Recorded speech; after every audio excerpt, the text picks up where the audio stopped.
વિસ્તારમાં રહેતી 20 વર્ષીય પરિણીતાને તેમના સમાજના ભુવાએ પ્રેમ જાળમાં ફસાવ્યા બાદ કતારગામ લલિતા ચોકડી ખાતે આવેલી ઓફિસમાં મળવા માટે બોલાવી હતી.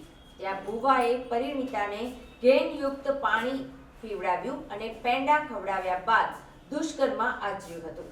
પોલીસે પરિણીતાની ફરિયાદ લઈ ભુવાની ધરપકડ કરી આગળની તપાસ હાથ ધરી છે.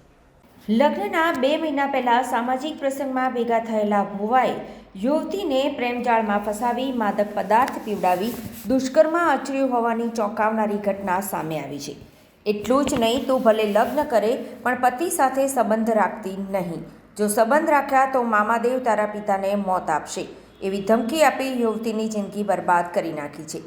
મૂળ ભાવનગરના મહુવા તાલુકાની અને સુરતમાં કતારગામના બાપા સીતારામ ચોક પાસેની સોસાયટીમાં રહેતી 20 વર્ષીય યુવતીએ તાપી કિનારેના ગાંધારી આશ્રમના ભુવા કીર્તિ માંડવિયા વિરુદ્ધ દુષ્કર્મની ફરિયાદ કતારગામ પોલીસ મથકે આપી છે.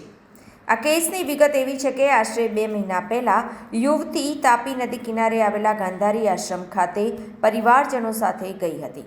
ત્યાં યુવતીનો પરિવાર સમાજના ભુવા કીર્તિ માંડવિયાને મળ્યો હતો. આ દરમિયાન શરીરમાં મામાદેવ આવ્યા છે, કુંવારી છોકરીને ચાંદલો કરવો પડશે તેવું કીર્તિ માંડવિયાએ કહ્યું હતું. 20 વર્ષીય યુવતી તે સમયે કુંવારી હતી, તેથી તે ચાંદલો કરાવવા કીર્તિ માંડવિયા પાસે ગઈ હતી. કીર્તિ માંડવિયાએ તેણીને ચાંદલો કર્યો હતો. ત્યારબાદ તમામ લોકો ઘરે જતા રહ્યા હતા. થોડા દિવસ બાદ કીર્તિ માંડવિયાએ યુવતીને ઇન્સ્ટાગ્રામ પર મેસેજ કર્યો હતો.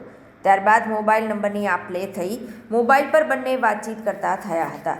દરમિયાન કીર્તિ માંડવિયાએ વાતચીતમાં ફસાવી 1.5 મહિના પહેલાં કતારગામ લલિતા ચોકડી પાસે આવેલા ગુજરાત મંચની ઓફિસે યુવતીને બોલાવી હતી. બપોરના સમયે યુવતી ગુજરાત મંચની ઓફિસે ગઈ હતી. યુવતી પહોંચતા જ કીર્તિ માંડવિયાએ ઓફિસનો દરવાજો અંદરથી બંધ કરી દીધો હતો અને પેંડાનો પ્રસાદ ખવડાવ્યો હતો.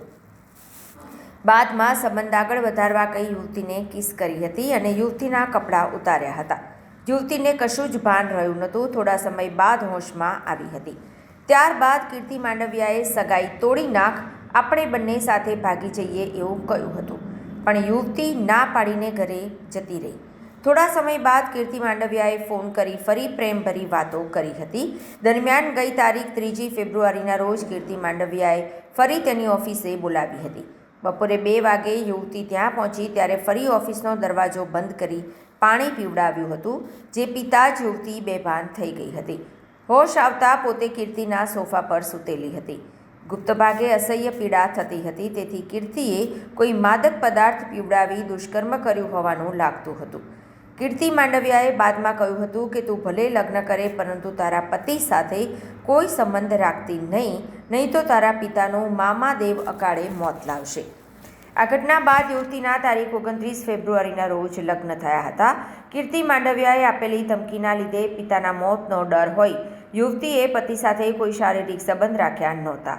તેથી પતિ યુવતીને પરત પિયર મૂકી ગયો. પિયરવાળાના વારંવાર પૂછતા આખરે સમગ્ર હકીકત પરિવારે હિંમત આપતા આખરે યુવતીએ ભુવા કીર્તિ માંડવિયા સામે કતારગામ પોલીસ મથકમાં દુષ્કર્મની ફરિયાદ આપી છે. યુવતીની ફરિયાદ લઈ પોલીસે ગુનો નોંધી તપાસ હાથ ધરી છે.